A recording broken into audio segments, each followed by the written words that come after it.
Doraemon to. Ikaw kasi iniwan mo, Doraemon eh. Iinumin ko tuloy. Ang sarap!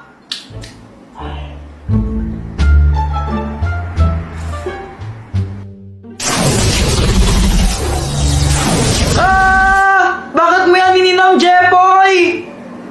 Ha? Hindi ako? Naku, masama ito. Hindi mo dapat yan ininom. Bakit? Bawal ba? Kasi yan ang gatas ng bakla! Ha? Bakit? Ang gatas na yan ay para lang talaga sa mga bakla. Ang ginagawa niyan, pinapasexy ka rito at pinapaganda. Ano mangyayari sa akin yan? Naku, hindi ko pa alam pero sigurado meron yung side effects sa'yo. Niloloko mo lang ata ako, Doraemon eh. Bahala ka dyan, matutulog na lang ako. Naku, Jeffoy, nakainis ka talaga. Tomorrow.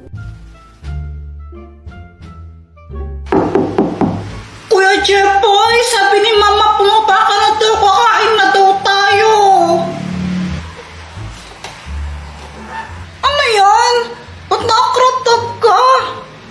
Ay! Tsaka ba't kaya yung kamay mo? Ala? Wala! Ano? I smell something fishy. Ay, Jeffoy, kakain na!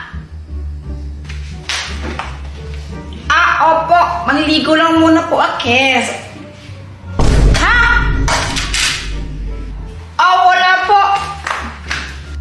Anong sabi niya? Pagbading po yun, Mama. Uy, may salad! Andito ka na naman, Boyet. Tita, bigay po salad, ha? Ay, sige. Bata ka mong bata, ah.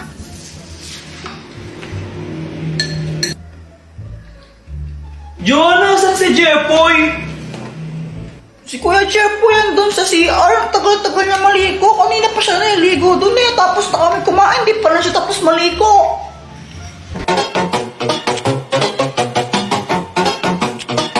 She tastes like cola, sweet, sweet sugar cola. When I took a sip from her lips, she